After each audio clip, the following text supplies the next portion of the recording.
நம்மோடு பாஜக மாநில செயலாளர் அஸ்வத்தாமன் இணைந்திருக்கிறார். சார் வணக்கம். ஒரு வழக்குரைஞராகவும் உங்களுடைய கருத்து இங்கே முக்கியத்துவம் பெறுகிறது. இந்த வழக்குகள்லாம் சட்ட ரீதியான அவர்கள் விடுதலை பெறுவதற்கான வாய்ப்பு இருக்குது. எதிர்கட்சிகள் மிகையா பதவி பறிபோகும் பறிக்கப்படும் என்றெல்லாம் சொல்கிறதா அவங்க சொல்கிறாங்க. நீங்கள் என்ன சொல்கிறீங்க? இந்த விஷயங்களை பொறுத்தவரை திராவிட முன்னேற்ற கழகத்தின் தலைமையிலான இவர்கள் சொல்லிக் கொள்கிற திராவிட மாடல் ஆட்சி மிகப்பெரிய அளவில் தங்களுடைய குட்டு வெளிப்பட்டு அவமானப்பட்டு நிற்கிறது என்றுதான் சொல்றாங்க. குறிப்பாக உச்ச நீதிமன்றத்தில் செந்தில் பாலாஜி அவர்களுடைய வழக்குல நான் இப்பொழுது அமைச்சராக இல்லை, அதனால் நான் சாட்சிகளை கலைப்பதற்கான வாய்ப்பில்லை என்று கோர்ட்டில் பொய் சொல்லி மிஸ்ரெப்ரசன்டேஷன் செய்து நீங்க பிணை ஆணையை வாங்கி கொண்டு உடனடியாக நீங்கள் அமைச்சராக பதவியேற்றது என்பது நீதிமன்றத்தை நீங்கள் கேலி பொருளாக நினைத்திருக்கிறீர்கள். ஆகையால நீங்கள் பிணையில் தொடர விரும்புகிறீர்களா அல்லது அமைச்சராக இருக்க விரும்புகிறீர்களா என்கிற ஒரு மிக முக்கியமான கேள்வியை உச்ச நீதிமன்றம் கேட்டிருக்கிறது. ஆளுநர் விவகாரத்தில் 10 மசோதாக்கள் விவகாரத்துல ஒரு ஆணையை பெற்றுவிட்டு அந்த ஆணையை நான் மிகவும் சந்தோஷப்படுகிறேன், நான் ரொம்ப பதட்டத்தில் இருக்கிறேன் அப்படின்னு சொல்லி மு.க. ஸ்டாலின் அவர்கள் பேசினார்.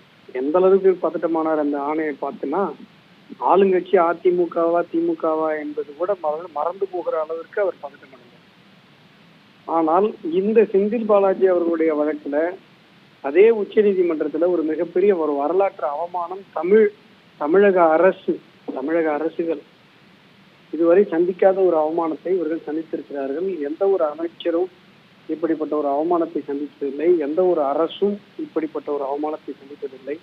அது பற்றி இவர்கள் என்ன கூறுவார்கள் என்பதை மக்கள் எதிர்பார்த்து காத்திருக்கிறார்கள்.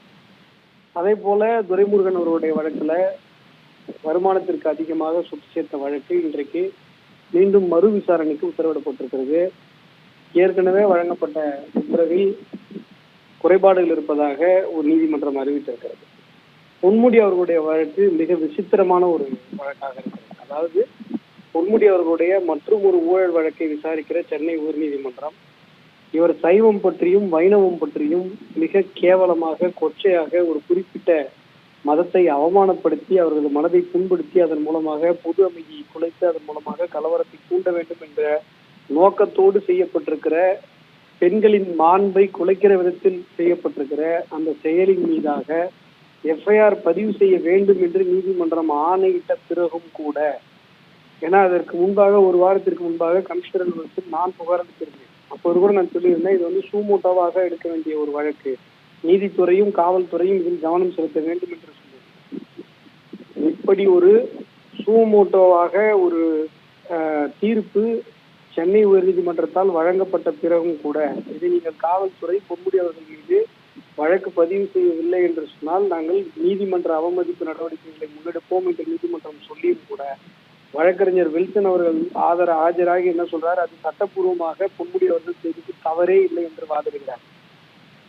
தவறே இல்லை என்று சொன்னால் கட்சி பொறுப்பிலிருந்து அவர் ஏன் நீக்கப்பட்டார் என்ற ஒரு மிக முக்கியமான ஒரு கேள்வி இங்கு எழுகிறது. ஆக பொன்முடி அவர்கள் வாய் தவறுதலாக ஏதோ கூறிவிட்டார் என்பது அல்ல இங்க விஷயம்.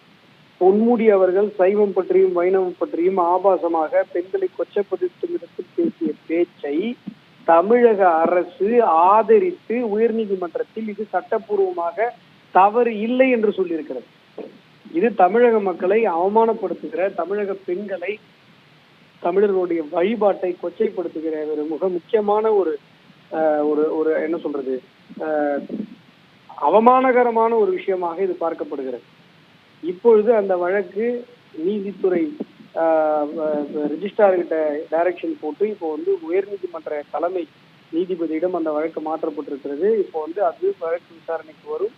ஒரு எஃப்ஐஆர் போடுவதற்கு கூட சீஃப் ஜஸ்டிஸ் வரைக்கும் சென்றுதான் ஒரு அமைச்சர் மீது எஃப்ஐஆர் வாங்க வேண்டியிருக்கிறது. ஆனா எதிர்கட்சியினர் எந்தவித குற்றமும் செய்யாமல் சாதாரணமாக ஒரு ஊழலை பற்றி வெளிப்படுத்தி ஒரு பதிவுகள் போட்டால் கூட அதற்கு பொய் வழக்குகளை போட்டு நடராஜத்தில் போலீஸ் சொல்லிவிட்டார்கள்.